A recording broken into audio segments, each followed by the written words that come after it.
Yo, what's up guys, it's your boy Sami here. Today we are gonna see, what if Naruto becomes the Primordial Wolf, part 3, the last part. Hope you'll enjoy this video. So before we start, please subscribe to our channel, and like this video.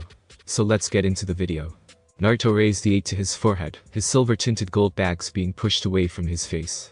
He tied the cloth together behind his head, taking great joy in the familiar feeling. The light reflected off of the cool and untouched metal, as Naruto wiped the tears from Iruka's speech away. He sent a nod of both respect and gratitude, one which the teacher sent back happily. Now thought Naruto, as he walked out of the room, a small scheming grin making its way across his face. Time to set my plans into motion. He brought a finger to his chin in a mock thinking pose, his eyes dancing with excitement. I hear Kurigakure is nice this time of year. I wonder how Mate-chan is nowadays. Kurigakure thought Naruto, as he hopped from tree branch to tree branch, not really paying attention, but still acutely aware of his surroundings. The bloody miss. He continued to himself, closing his eyes, letting his instincts take over, as he moved through the forest to his destination at a speed most would find hard to track, let alone keep up with. Why did he hate that name, along with a lot of the ninja in the village? Or the ninja that were in the village anyway. The reason most hated that name was because of the, as you guessed, horrible things done to receive the name from its neighboring villages. The reason they were called such a grim name was because of what happened at the academy graduation exam. Now in most of the villages, the final exams to become ninja was a test in taijutsu, jinjutsu, ninjutsu, and a written test. This however isn't the case in the infamous village of the Bloody Mist Snow. Their graduation exam was much worse than having to sit a boring exam. Because of the day of their genin exam, the exam that they were taking with fellow students that they had been with since the beginning for the school.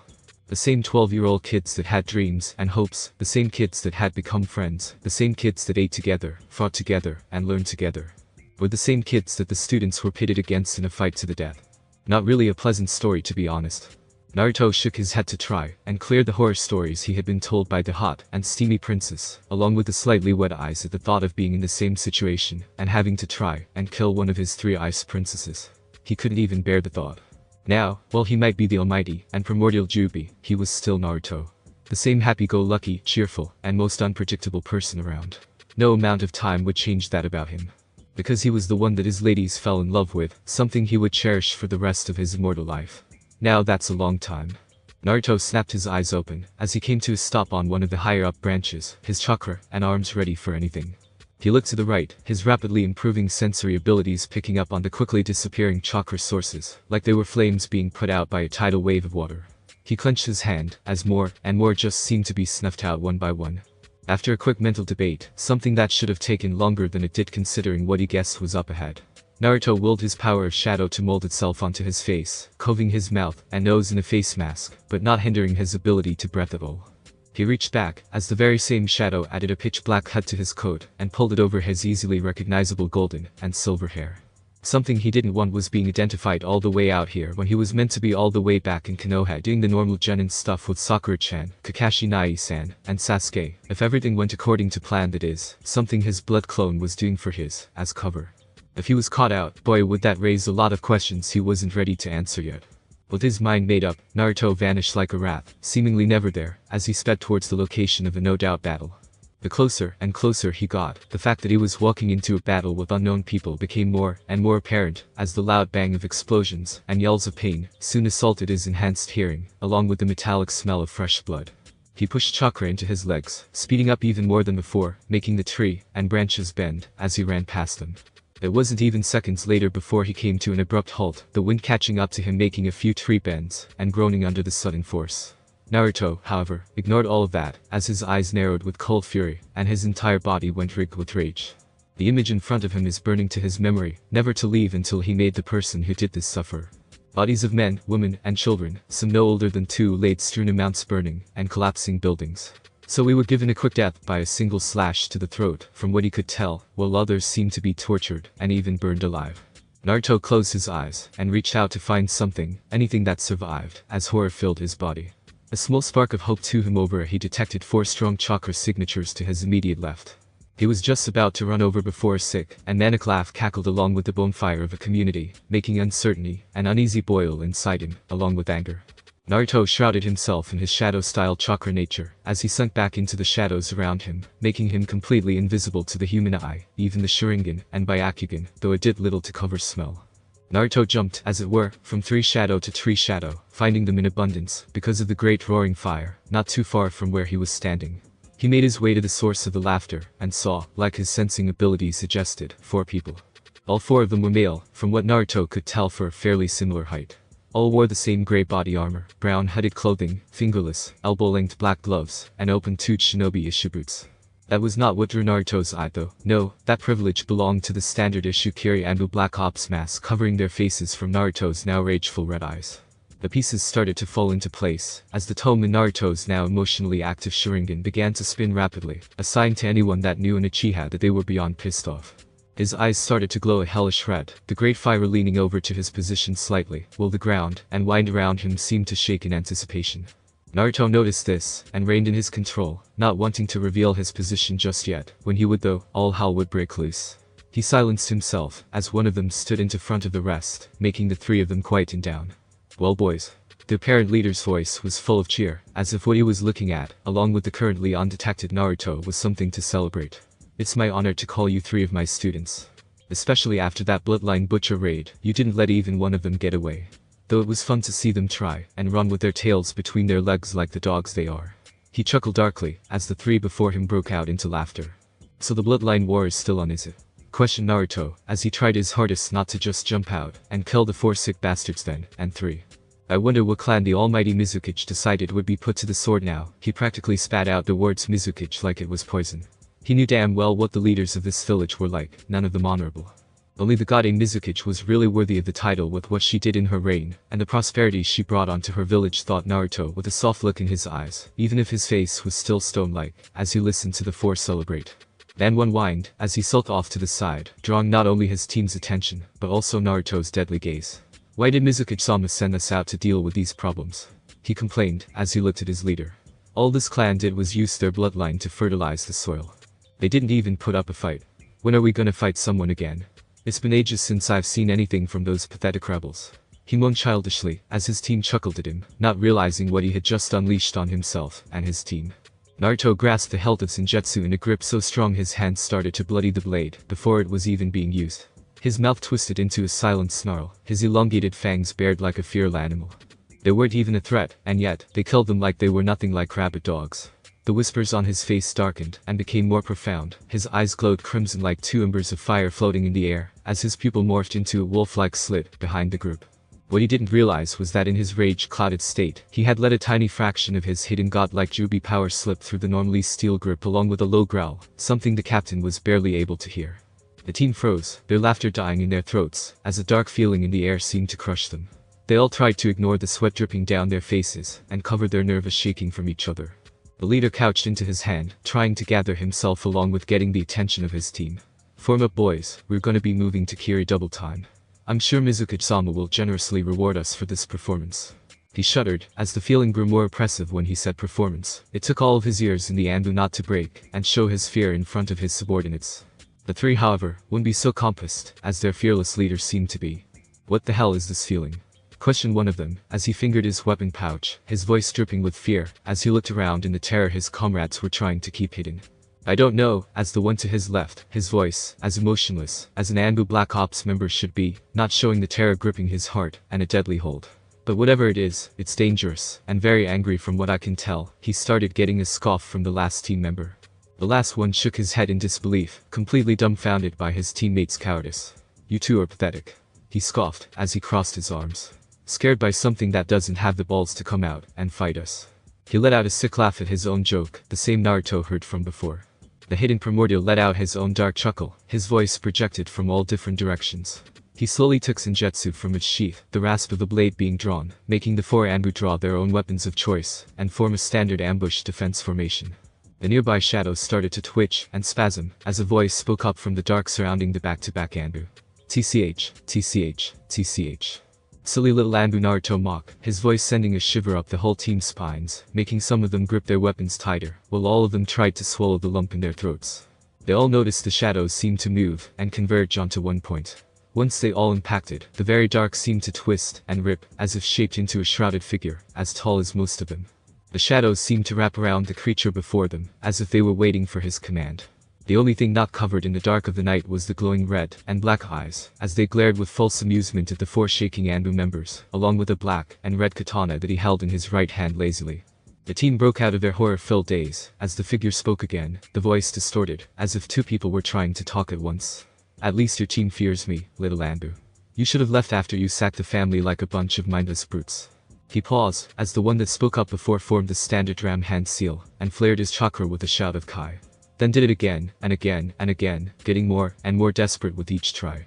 Naruto snorted, then he chuckled before he broke out into a cold and mocking laugh, scaring the four into silence.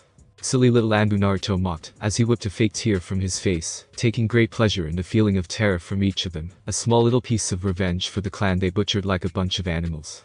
This is no genjutsu. Naruto locked his crimson glare onto their masks' eye slits, as if looking right into their souls.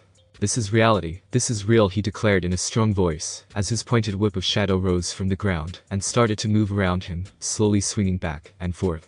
Here he called out in a fake cheerful tone to the four, as they tensed at the sight of the strange jutsu, their kunai, and swords at the ready. Let me prove it to you. Without even a twitch or movement from its creator, the limb of shadow shot forward towards the group of four with startling speed. 3 jumped back away, trying to get space between them and the target, as well as avoiding the strange attack. 1 however wasn't so lucky, as he stood rooted to the spot, fearful of keeping his plant in place, as the black spear aimed at him. The black and ashy ground got a new coat of red, as the Anbu member was lifted into the air like he was nothing. The cloaked shinobi let loose a blood-curdling scream, as he stared down at the cause of his pain. He withered in agony, as his body was swallowed by darkness, his cries of pain and fear were suddenly cut off, and he slumped, all life leaving his body. The remaining 3 looked on in horror, as their teammate's body was flicked to the side like yesterday's trash. A trail left behind from the gaping hole where his stomach should be, his body landing with a thud on the ground not to the left, not that far away. Damn, muttered the captain, as he looked at his fallen subordinate. He got Tanuki Badger, he didn't have time to mourn now, he could do that later at the base when he and the others took out this freak. Even if that chance was little to none. Naruto scoffed in disappointment while looking at the corpse, barely taking notice of his whip of shadow returning to his side. This is classified as Anbu in your village. The top shinobi. Ha. What a joke. He taunted, hoping to get a reaction from at least one of the 3. He almost laughed when the cocky one from before gave him just what he wanted. Bastard. He yelled, as he raised his sword above his head and rushed forward, the brutal death of his teammate and the insult to his home clouding his better judgment and blocking the voice of his captain. Naruto shook his head, as his shadow rushed to his defense from the danger-blind Anbu. The ninja tried for an overhead slash at the shadow, and to his surprise continued to go through, as if nothing was ever there. The red-tipped spear shot around his neck and tightened to an increasable degree. The trapped shinobi dropped his sword, as his hands grabbed at the thing coiled around his windpipe, and tried desperately to get it off to allow him room to breathe.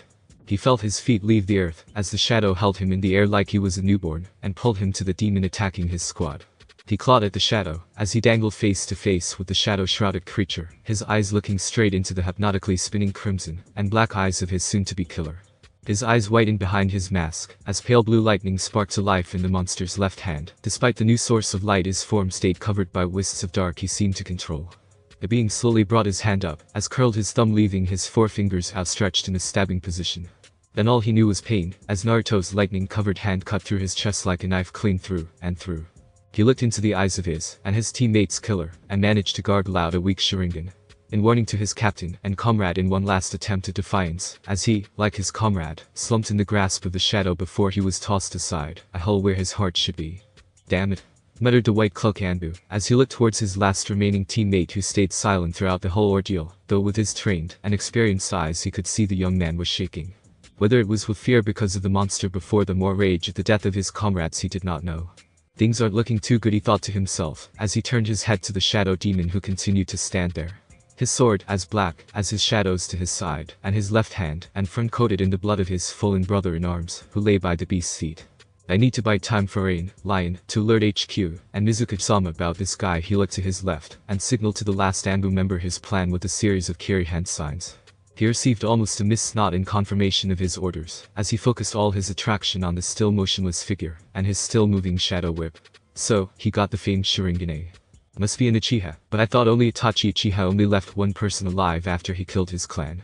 He knew his unspoken question would only continue to go unanswered, but he allowed himself this one moment before he rushed forward to meet his no-doubt end. He steadied his breathing, and steeled his will while gripping his standard issue Anbu Ninjato a little bit tighter. Who are you? he asked tentatively, his sword held in a steady grip as he pointed the tip at his foe. Naruto tilted his head to the side as he let his shadows disperse in a show of black wisps of energy, showing his black and silver attire, hooded and masked face along with the gold and silver bag that fell down the right side of his face. He brought Senjutsu up to his face and looked at it for a bit, ignoring the question. He knew they were stalling for time, but hey, what's life without a little fun? With a twist of the wrist, he flipped the blade and caught the hilt in a reverse grip. Me? He asked, his voice losing its demonic tone as he brought his left hand up to chest level, the palm facing the right. He placed his feet shoulder-length apart as he held his sword behind his back, the razor-sharp blade facing outward. Well, I am just one of the many that want this world to change, he sent the now duo a hidden grin as his scarlet eyes spun faster than before. But I am also one of the very small few who have the powers to make that happen, he declared as he kicked forward, sending dirt and dust everywhere behind him. He closed the distance in nothing more than a second. To the Anbu members, he seemingly disappeared before reappearing right in front of the captain, his sword already poised to slash. Their eyes widened behind their masks. To be able to just vanish from trained Anbu members, using nothing by pure speed, meant that that person had to have been going at least mid-cage levels. The captain forced his sword away, as he willed his body to block the strike, which he did, as their swords met in a shower of sparks. Naruto didn't let that stop him, as he spun on his heel, and kicked the man in the chest with enough force to make him skid back for a little bit, and lose balance for a sec. But a second was all Naruto needed, as he pushed the assault again, going in for a sideward slash aimed at the man's armored midsection. A slash that was quickly blocked by his opponent's own sword. Naruto spun around, a kunai appearing in his left hand from the seal on the back of his armored goblet. Rain saw that, as did his captain who jumped back to avoid the throat slash by mere inches. Rain didn't even need to be told what to do, as he weaved a combination of hand signs before making an O with his index and thumb, and bringing it up to his mouth while shouting out water-style water bullet. He took a deep breath, his head tilted up slightly before he released all of his gathered-up chakra in a stream of high-pressure water towards the stock-still Naruto, who watched the incoming attack with a dead eye. Naruto's Sharingan tome spun, as he brought his hand up to his mouth in a ring, muttering fire-style grand fireball, before exhaling a ball of white fire, as big as a house so hot that it turned the incoming water to steam, and let ash in its wake. Rain stopped him when it had no effect. Just as the great flaming sphere was about to hit him, he jumped high into the air. However, he was not expecting it to explode as violently as it did, making him unable to completely avoid the resulting storm of fire and flames. He landed with a thud not too far away, his entire right side smoking, and covered in third-degree burns, and groaning in pain, twitching in agony, slowly dying from blood loss. Naruto covered the wince of sympathy. He had done that to himself more times than he cared to admit while he was training in the more advanced fire-style techniques. He was an enemy though, and he would not show sympathy for those that would slaughter a clan of peaceful civilians, just because they were bloodline scum. His thoughts were cut off, as he leaned back slightly to avoid a sloppy overhead slash from his right. He continued to dodge sloppy anger-fueled attack after attack before he decided enough was enough, and caught the blade in between his fingers. He channeled his lightning-style chakra through the blade, sending a high amount of voltage into the Anbu's body who yelled out in pain. Naruto shook his head, as he yawned, and with a jerk, shattered the blade, and sent the man down to the ground, lightning sparking off his body randomly. He sheathed his sword, as he clicked his tongue in disappointment, expecting a better battle from a village's elite shinobi. He looked down at the Anbu member. He could feel the glare through the mask. Naruto tutted again, as he crouched down beside the paralyzed shinobi's head, and drew another kunai, the metal shining, as some of the nearby fire hit it. "People like you don't deserve mercy," he said, as if he was talking about the weather, twirling his blade by the ring-style pummeled. "But no one truly deserves to suffer. Oh, and by the way, I was never going to allow your little dead friend over there escape to tell you little loyal friends about me. I'm still an unknown player, and would like to keep it that way." His crimson eyes bled, as they shifted into his natural breathtaking eye color. The last thing the wounded shinobi saw was the startling blue before his world went black, kicking himself for not listening to his gut when he felt that today was gonna be a bad day. Naruto sighed, as he cleaned his kunai of blood on the grass before it disappeared in a puff of smoke, signaling him sealing it back into his pocket dimension. He stood up and coughed, turning his head to the left, his eyes lazily looking into the seemingly empty tree line. Might as well come out now, rebels. To anyone else, they would have thought the disguised Jubi was insane.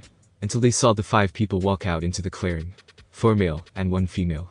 The female almost made lockup, as he had to force down the impulse to rush up and bring her into his arms. Run his hands through her long red knee-length hair, kiss her pink lustrous lips, and take her out of her blue battle dress just the way she liked. Though he did allow him the moment to remember her name in blissful peace, as the memories threatened to overtake him and break character. Mayheim. The end. Thanks for watching my video, leave a like if you enjoyed my video, and also do consider subscribing to my channel for more awesome content. See you next time, till then sayonara.